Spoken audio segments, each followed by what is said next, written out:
Estados Unidos retira visas a jueces y a otras personas vinculadas a la función judicial. Según un comunicado, lo hace porque la corrupción amenaza la estabilidad de los países y la seguridad de sus ciudadanos. El contralor Carlos Riofrío dice que la recuperación del dinero es ínfima frente a las millonarias glosas emitidas por el organismo. Desde el miércoles será obligatorio presentar carnet de vacunación en el transporte terrestre.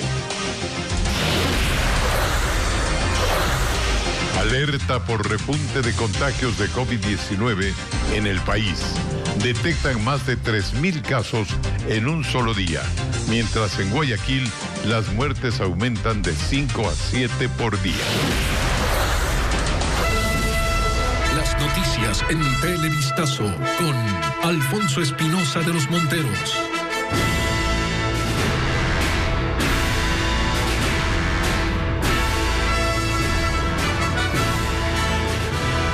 Buenas noches, amigos. Empezamos informándoles que el Departamento de Estado de los Estados Unidos revocó las visas de varios jueces ecuatorianos y personas vinculadas a la función judicial. La embajada en Quito aludió su decisión diplomática a casos vinculados con corrupción en el sistema judicial y aclaró que continuará revisando otros más. Paul Romero amplía el tema.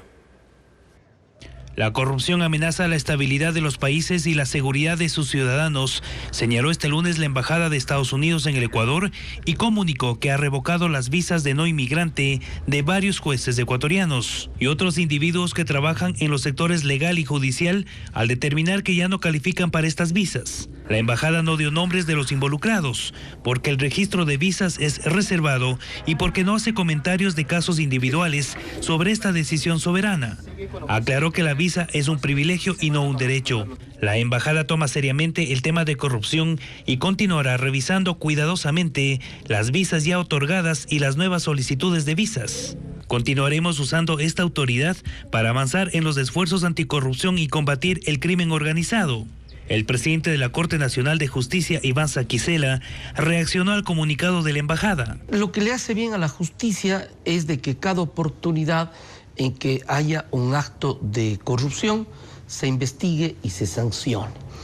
Por ello, yo considero de que he sido claro e insisto, de una parte respetar la decisión de un Estado soberano, pero por otra una oportunidad para el Consejo de la Judicatura para que pueda investigar. Pidió al Consejo de la Judicatura que solicite la información pertinente para evitar que se generalice sobre el sistema judicial. No vale la pena que se hagan generalizaciones de corrupción, sino que se pueda señalar puntualmente y obviamente denunciar y demostrarse en cada caso particular.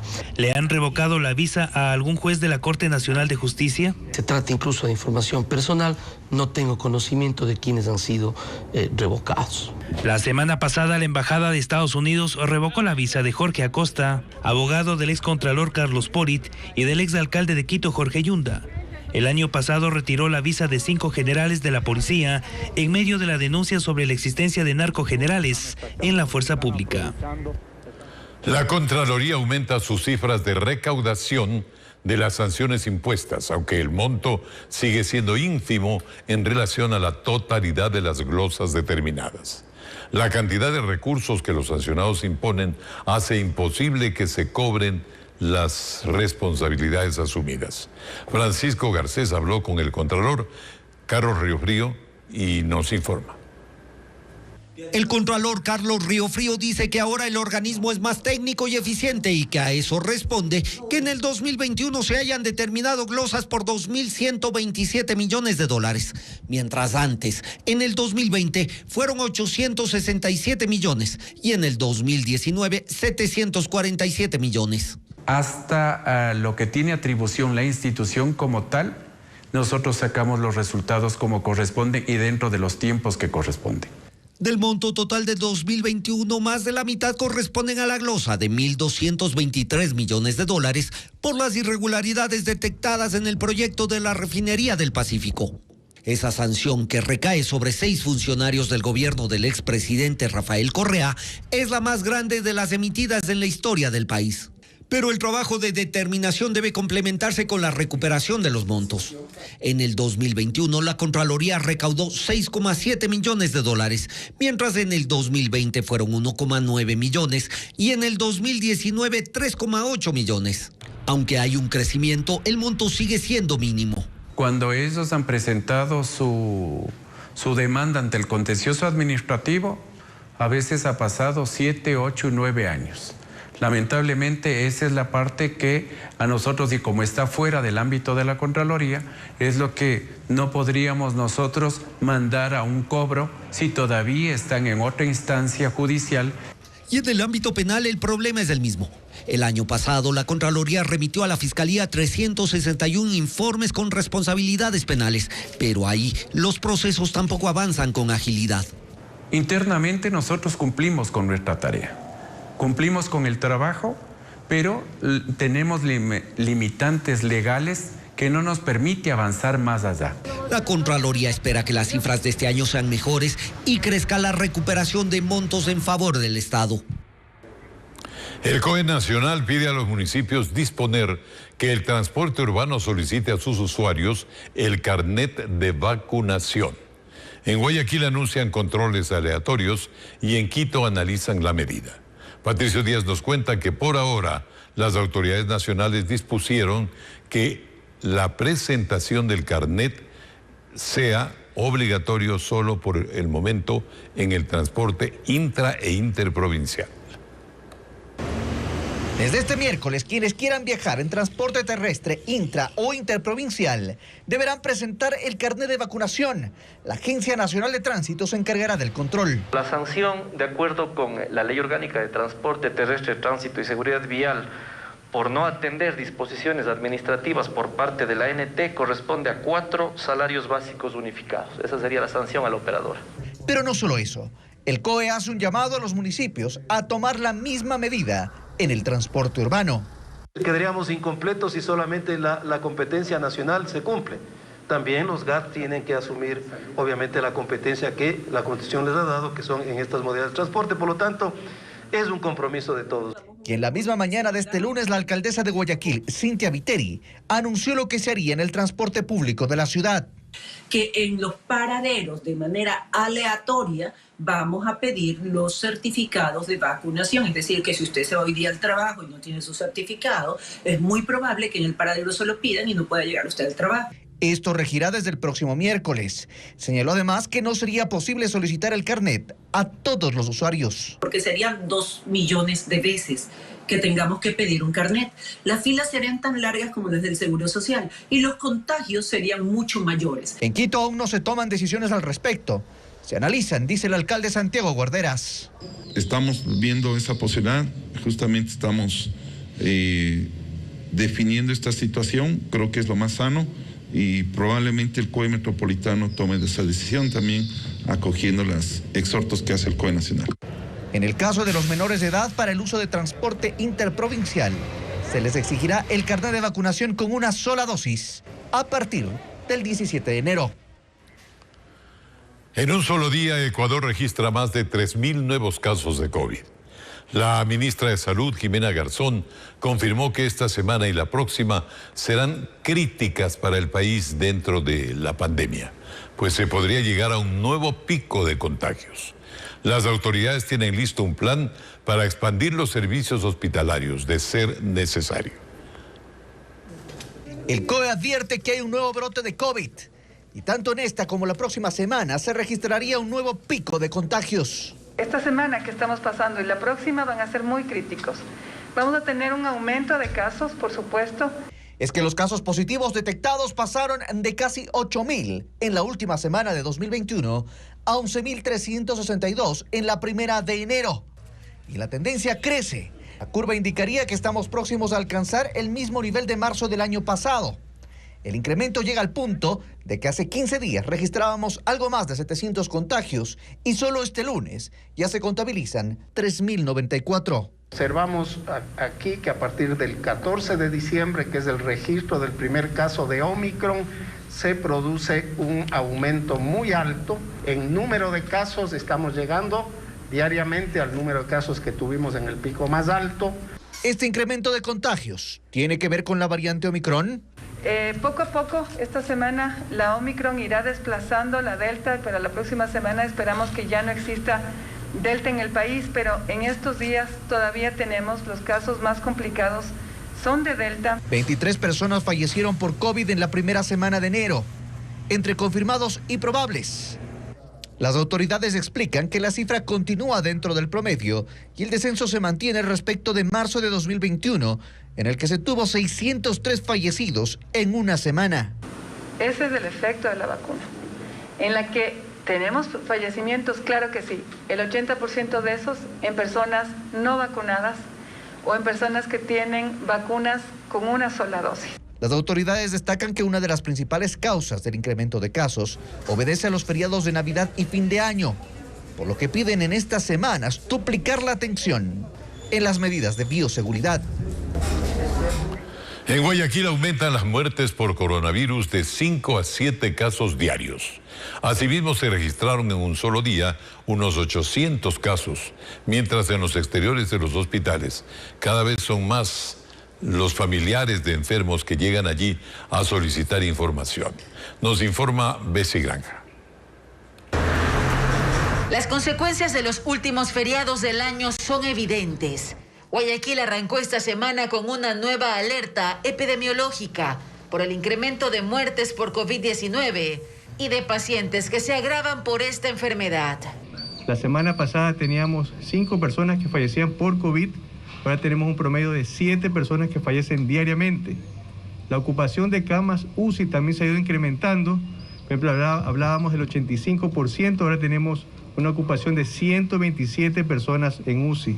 Las autoridades del Ministerio de Salud señalaron que ahora hay cerca de 800 casos por día. Recordemos que el Ministerio de Salud Pública recibe los datos de todos y ver qué días hemos incrementado y otros días que hemos disminuido, pero como promedio de 600 a 800 casos diarios diagnosticados. Carlos Farjad, epidemiólogo del municipio, recalcó la particularidad de la mayoría de pacientes graves que llegan hasta las unidades de cuidados intensivos. Son pacientes añosos y que tienen comorbilidades muy serias. Y obviamente los no vacunados son los que tienen mayor riesgo de complicarse y también fallecer. Mientras en los exteriores del Hospital del Guasmo, en el sur de la ciudad, cada vez llegan más familiares de pacientes contagiados, como Johanna Mogollón, cuya hermana permanece en la unidad de cuidados intensivos a causa del COVID-19. O sea, realmente desde que estaba hospitalizada acá, desde el domingo pasado, ya tiene una semana, no ha dado mejoría. Debido al incremento de contagios de coronavirus, las autoridades han identificado 3 barrios críticos que son Guayacanes, Monte Sinaí y Bastión Popular. Aquí se implementan brigadas de vacunación y se realizan exámenes para descartar la enfermedad. Las autoridades del Ministerio de Salud advierten que aún están a la espera de los resultados de las pruebas de aquellos pacientes que se contagiaron durante las fiestas de fin de año, por lo que proyectan que las cifras sigan aumentando. Uno de los hospitales Centinela de Quito, que atiende a pacientes con COVID-19, registra un número récord de atención diaria a pacientes con sintomatología respiratoria. Mientras el Ministerio de Salud arma un plan de contingencia en el caso de una saturación en los hospitales. Carla Delgado nos reporta. En el Hospital IES Quito Sur, por estos días, la atención a pacientes con sospecha de COVID-19 se disparó. En apenas una semana pasaron de atender 250 pacientes a 730 al día. Daniel esperaba que le hagan una prueba. Tiene síntomas desde hace 2 días. La fiebre, todos esos estragos fiebre, gripe, etcétera. Esta demanda hace que el hospital sobrepase el 50%. Las 18 camas están ocupadas. Probablemente esta semana tengamos que ampliar una ala más, que es la torre 3, piso 4, de quirúrgicas, ya descendiendo una especialidad quirúrgica para dar más camas COVID, 34 para ser exactas. Sin embargo, explica que existe una diferencia entre lo que ocurría hace un año, en donde la mayoría de personas que llegaban contagiadas debían ser hospitalizadas. Antes, en la pandemia, a lo largo de las anteriores olas, la cantidad de pacientes que llegaba era diferente porque la mayor parte de estos requerían estabilizarse y hospitalizarse. Ahora tengo mayor cantidad de pacientes que llegan con síntomas, pero son leves. También el Hospital Carlos Andrade Marín del IES tiene un récord de atención. En apenas 10 días, el hospital atendió a 263 pacientes con enfermedades respiratorias. El grupo mayoritario tiene de 20 a 40 años. Y el Hospital Pablo Arturo Suárez del Ministerio de Salud sobrepasa el 80% de su capacidad. Aseguran que ante el posible colapso han preparado un plan de contingencia. En el caso de nosotros llegar a un 90%, se activa el Hospital Enrique Garcés y el Hospital de Calderón, ampliando camas de hospitalización. Y el panorama es similar en la red del IES, donde ante la alta demanda de personas infectadas reabrirán la atención para pacientes con COVID-19 en el Hospital San Francisco, una vez que en el IES Quito Sur falten camas. Este lunes se desarrolló la audiencia de revisión de cargos de Diego Vallejo, asesor en los primeros años del gobierno de Rafael Correa, quien luego fue detenido y sentenciado. Él denuncia que en el 2012 fue víctima de un complot fraguado por el gobierno de entonces y por eso ahora busca que lo declaren inocente. Jacqueline Rodas estuvo en la audiencia. La audiencia se realizó este lunes en la Corte Nacional de Justicia. El tribunal escuchó el recurso de revisión planteado por Diego Vallejo, quien compareció vía telemática desde Estados Unidos, país que le concedió asilo. Su defensa insistió en que el gobierno de Rafael Correa planificó un falso operativo en 2012 para implantarle armas y luego sentenciarlo. Vallejo pasó 18 meses en prisión. Este es un falso positivo y con la metida en la mano de la justicia se escogió los fiscales y se escogió el tribunal. Creo que hemos demostrado a la saciedad que fue una persecución. Asistió a la corte Osvaldo Rivadeneira, quien participó en el complot para cambiar una mochila con documentos por otra que tenía 2 armas. Ahora pide perdón. Yo sabía que se iba a dar el cambiazo y justamente le pido perdón a Diego Vallejo por no haberlo ayudado en su momento, pero me veía forzado porque fui obligado a hacerlo, amenazado por la unidad de gestión presidencial de aquella época. Asegura que Vallejo, ex asesor de José Serrano y de otras carteras de Estado, fue perseguido porque tenía información que comprometía al régimen. También llegó a la corte Jorge Siccha, quien fue compañero de celda de Vallejo y confirma que intentaron matarlo por información que la policía entregó a los presos. Que le echaban la culpa que era un sapo. Él iban a entrar a matar. Fui una de las personas que le salvé la vida al señor Vallejo en el penal de García Moreno. El tribunal delibera y este viernes anunciará su decisión. Y en menos de 2 semanas, la zona 8, integrada por Guayaquil, Durán y San Borondón, se confirma como la región más violenta del país. Ya suman 30 asesinatos en 2 semanas. Según la policía, la mayoría de estos crímenes son resultado de la guerra entre bandas delictivas y se cometieron bajo la modalidad de sicariato. William Young con otros aspectos del fenómeno delictivo. Las cifras confirman 3 asesinatos por día desde que inició el año. En Guayaquil y Durán las balaceras tienen en alerta a su población. Este fin de semana, en ambas ciudades y en menos de 48 horas, acribillaron a 8 personas. Las muertes violentas se reportaron desde las 21 horas y 45 minutos de este sábado en la isla Trinitaria, en el sur de Guayaquil, donde atentaron contra un hombre dentro de un templo cristiano. Le dieron 26 tiros. Se encontraba en el medio de un culto evangélico. A decir del numérico de impactos que tiene en su cuerpo el ciudadano, podemos presumir que se trataba de una muerte direccionada. Casi a la misma hora, una mujer fue atacada por sicarios en Bastión Popular, en el norte de la ciudad. La víctima estaba a bordo de un auto junto a un hombre cuando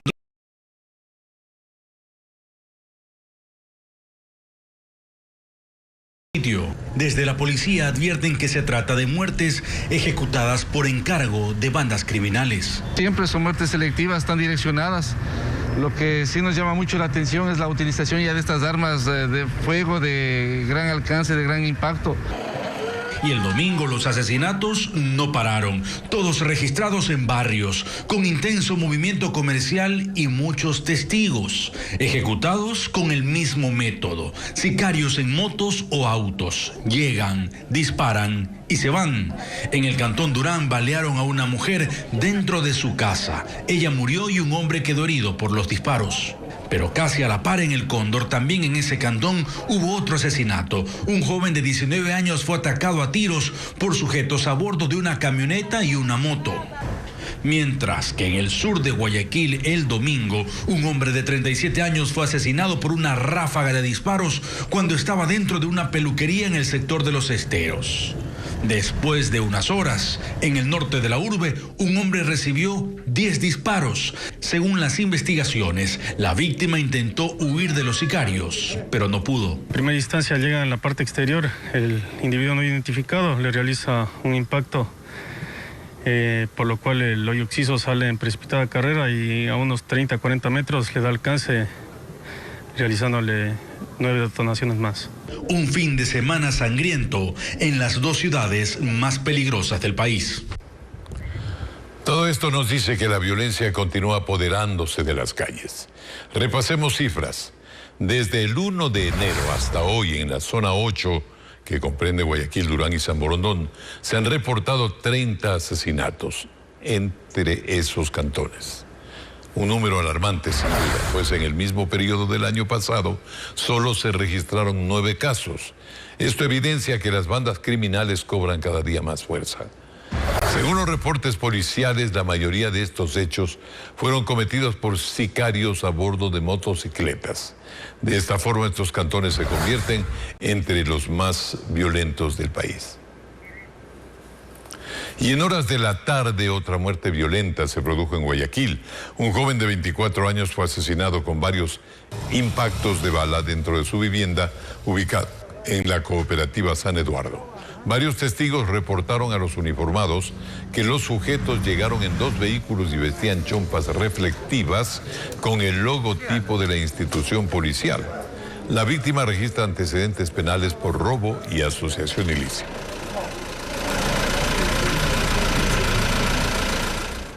Y la violencia tampoco para en la provincia de Los Ríos. En los cantones Quevedo y Babahoyo, 3 hombres fueron asesinados. En el primer caso, una persona de la tercera edad recibió machetazo en el cuello y en el otro caso 2 sujetos fueron acribillados mientras iban en una moto. Nuestro corresponsal Marlon Melo con el reporte. Un hombre fue asesinado con un machetazo en el cuello. El hecho se registró en el cantón Quevedo, en Los Ríos, cuando Francisco Goyes, de 80 años, estaba junto a un grupo de personas en un billar. En ese momento, un sujeto que estaba en el local se le abalanzó para atacarlo con un machete. Así lo describió William Martínez, comandante provincial de la policía. Y con un certero golpe a la altura del cuello, en donde afecta la yugular e inmediatamente se desangra. Inmediatamente a bordo de un triciclo, Francisco, gravemente herido, fue trasladado por sus familiares hasta un hospital, pero en el trayecto murió. El corazón ya no le late. Pero no fue el único hecho violento en esa provincia. En Mata de Cacao, zona rural de Babahoyo, 2 sujetos que se movilizaban en una moto fueron acribillados por sicarios que los interceptaron. Los implicados iban fuertemente armados en un auto y dispararon 5 veces contra las víctimas. Producto de los mismos, hay 2 ciudadanos que se encontraban heridos, que los familiares los trasladaron hasta el hospital Martín y Casa en la ciudad de Babahoyo para que reciban asistencia médica. No permitieron que los compañeros colaboraran también para el traslado de los heridos. Se da una fuente que las 2 personas están fallecidas. De acuerdo con las investigaciones, los fallecidos identificados como Stalin Wilber Napa Cruz, de 21 años, y Miguel Ángel Jiménez Freire, de 29, tenían procesos judiciales por delitos de robo con muerte, tenencia de arma, asociación ilícita y asesinato. La violencia criminal también llegó a la provincia de Santa Elena. Cristian Javier Mosquera Bosques, de 35 años de edad, fue asesinado al estilo sicariato la mañana de este lunes en el sector Las Dunas, Cantón Salinas. El cuerpo fue encontrado tendido en la calzada luego de que sujetos a bordo de una moto le dispararan varias veces. La víctima es un ex policía dado de baja en julio del año 2020. El IES abrió un nuevo punto de atención en Guayaquil ante el incremento de solicitudes de validación de certificados médicos. Esto debido a las aglomeraciones que se registraron la semana anterior. El aumento de contagios de COVID-19 es la principal causa de ausencias laborales en estos últimos días. Luego de que la semana anterior se presentaran aglomeraciones en los dispensarios del Instituto Ecuatoriano de Seguridad Social, debido a la alta afluencia de afiliados que requerían la validación de certificados médicos particulares, la entidad abrió un nuevo punto de atención en la Ciudadela Bolivariana en Guayaquil. El IES ratifica que la validación de los certificados médicos que van de 1 a 3 días de reposo se tramitan a través de la página web de la entidad. Se ingresa a la dirección www.ies.gov.es, se da clic en la pestaña Afiliados, luego en Trámites en línea, vamos al apartado Validación de certificados en línea y se ingresan los datos del asegurado. Los puntos de validación son para quienes tengan un permiso médico de 4 días en adelante. Aproximadamente 1000 certificados diarios. Aquí el paciente llega, se les da un ticket. Obviamente tenemos para poder tomar las medidas de bioseguridad una sala de espera y otra sala de espera para los pacientes COVID. Una vez más, se reiteró que no es necesario que el afiliado se acerque a hacer el trámite. Puede concurrir un familiar. Pero si el afiliado acude, hay 2 espacios designados en los que se atiende por separado a quienes son positivos de COVID y a quienes no tienen la enfermedad. El objetivo es obviamente evitar aglomeraciones y evitar los contagios. En el nuevo espacio de atención no hubo aglomeraciones y la atención fue bastante ágil. Desde el día miércoles que no puedo, me he ido a la Marte Roldós, pero era muy difícil y menos mal que se presentó esta oportunidad acá. Estoy aquí desde temprano y ya alcancé tu turno. Está excelente porque nos podemos contagiar. Está muy bien y la atención está excelente también, amigo. En estos lugares se atiende de lunes a viernes de 8 de la mañana a 5 de la tarde. Y 5 días después, el certificado del IES estará cargado en el sistema de la entidad. Capturan a los presuntos autores del asesinato de un hombre en el parqueadero del centro comercial en el norte de Guayaquil. El crimen ocurrió el pasado 29 de diciembre. William Young nos informa que en el operativo de detención decomisaron varias armas de fuego, entre ellas una subametralladora.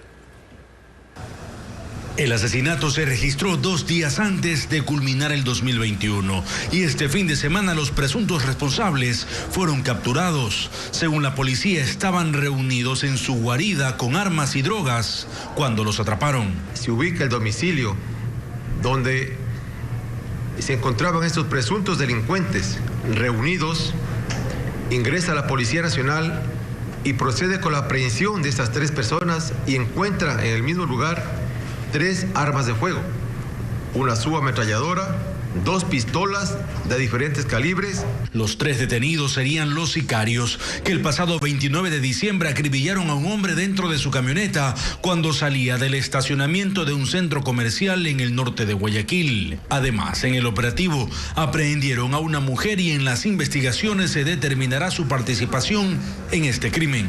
Aparte de esto, en el lugar se encuentra también el vehículo Kia Río color blanco, el mismo que habría sido utilizado para cometer este hecho violento. De los 3 hombres detenidos, uno de ellos tenía antecedentes penales. Ahora todos están con prisión preventiva. En Zaruma murieron asfixiadas 2 personas que realizaban extracción de material aurífero dentro de la zona de exclusión minera. Según las investigaciones, los hombres se encontraban desaparecidos desde el viernes anterior, cuando ingresaron a un túnel donde no había oxígeno. Nuestro corresponsal, Fabricio Lapo, nos informa que las víctimas ya fueron identificadas por los familiares. 2 cuerpos sin identificar fueron hallados dentro de una galería ubicada bajo el subsuelo de Zaruma. El hecho se reportó la tarde de este domingo, cuando un grupo de personas los buscaba por los túneles que están en la zona de exclusión minera.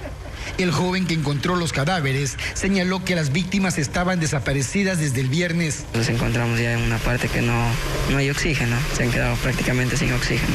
Tras la alerta, personal del Ejército, Cuerpo de Bomberos y Policía iniciaron las labores para extraer los cuerpos. Para ello, se internaron en las cavernas y caminaron por 2 horas por los túneles de difícil acceso.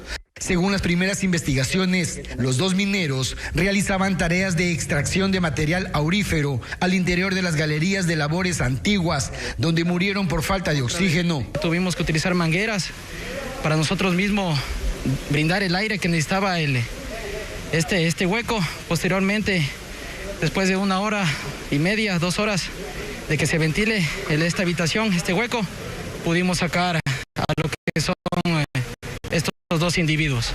6 horas les tomó a los equipos de rescate en recuperar los cuerpos que estaban a 2,5 kilómetros bajo el casco urbano de la ciudad de Zaruma. Algunas personas se acercaron hasta la mina para obtener datos de los fallecidos, pues también buscan a 2 amigos de nacionalidad extranjera que se dedican a la minería y también se encuentran desaparecidos. Dos amigos están desaparecidos desde el viernes. Entonces pensábamos que eran ellos 2, pero no son. Hasta el centro forense de Machala llegaron los familiares de los fallecidos, que identificaron los cuerpos como Galo Vaquerizo Díaz, de 25 años, y Jordan Herrera Tinoco, de 21 años. Los 2 son ecuatorianos y son oriundos de Machala y Santa Rosa, respectivamente. Y en otras noticias, la pandemia golpea a la provincia de Azuay también.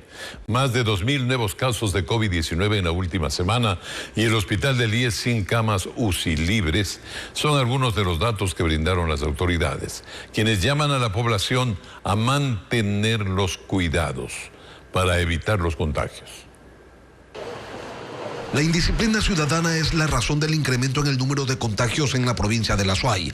Más de 2,000 nuevos casos positivos se registran en la última semana. Y si en eso alguien no quiere ver un problema, las cifras de ocupación de camas en el hospital del IES sí lo es. Para el hospital del IES, la ocupación de camas para UCI corresponde al 100%, en lo que se refiere a pacientes adultos. En rueda de prensa, autoridades de distintos sectores expusieron el impacto de la pandemia en la población. El coordinador zonal de educación contaba cómo avanzan los contagios entre docentes y estudiantes. Alumnos infectados, 362 alumnos y docentes 221. Un total de 536. Por otro lado, se destacó el alto porcentaje de personas vacunadas en la provincia de Azuay. La respuesta a los llamados para inocularse ha sido masiva. Estamos ya sobre el 98,72% de personas que han recibido la primera dosis de la vacuna, un 96,16% también de azuayos que han recibido una segunda dosis, y aquellos que están, digamos, habilitados para poder recibir la tercera dosis, ya hemos cumplido en un 67%. Se informó además que los operativos continúan para controlar eventos masivos y verificar el requerimiento de los certificados de vacunación en los distintos locales. Asimismo, se llama a la ciudadanía a mantener los cuidados, puesto que los servicios sanitarios ya no pueden ampliarse más. Y ante el aumento de contagios de COVID-19 en el país, también crecen las interrogantes en cuanto a la enfermedad y a los casos de personas que se automedican y tienen o se crean problemas. Carla Delgado conversó con 2 especialistas que hacen un recuento de lo que se debe hacer cuando una persona es positiva para el virus. Veamos. El aumento de casos de COVID-19 se acelera, lo que causa incertidumbre y angustia en quienes tienen la enfermedad. Por ello, los especialistas hacen un llamado a la calma y advierten que si el resultado de la prueba es positivo, el primer paso es pedir asesoría a un médico. Los casos leves se manejan en casa. El aislarse y tomar paracetamol, porque eso le ayuda en el control de los síntomas y para prevenir el contagio. Eso es lo más importante, y esperar y hacerse la prueba para saber si está contagiado o no. Mientras que una enfermedad moderada requerirá otro tipo de tratamiento, que también deberá estar supervisada por un especialista, por lo que la persona contagiada no debe usar ciertos fármacos. Toman acitromicina, claritromicina, penicilinas en dosis altísimas, considerando que esto es una enfermedad viral que no requiere antibióticos. El médico dice que es importante tener en casa un termómetro para medir la temperatura y un oxímetro para controlar la saturación. En la sierra la saturación mínimo es 89%, y en la costa y el oriente del Ecuador la saturación mínima es 92 y 93%. Esto debido al aumento de la tos y la fiebre, que son indicadores de neumonía. El presidente del Colegio de Médicos de Pichincha indica que es preciso que la población vuelva a retomar las medidas de barrera o protección, siendo la principal el uso adecuado de la mascarilla. Utilizar bien la mascarilla. Una mascarilla quirúrgica no puede durar más de un día. Los expertos dicen 8 horas, podemos hacer hasta 10, 12 horas. Así como respetar el distanciamiento físico de 2 metros y evitar el contacto. No saludar con mano, no saludar con beso, evitar los abrazos, evitar los besos innecesarios. Eso es lo que tenemos que hacer. Asegura que en épocas de mayor circulación del virus como la que vivimos actualmente, es preciso evitar reuniones e ir a lugares de concurrencia masiva para no contagiarnos. Bueno, magníficas recomendaciones en este momento de dificultades por el aumento de los casos COVID en el país. Esperemos que sea un fenómeno transitorio, como se ha dicho, de esta y la siguiente semana y que después empiecen a caer los contagios. Nos despedimos, muchísimas gracias por acompañarnos. Que la pasen muy bien, amigos. Estaremos con ustedes el día de mañana, como siempre.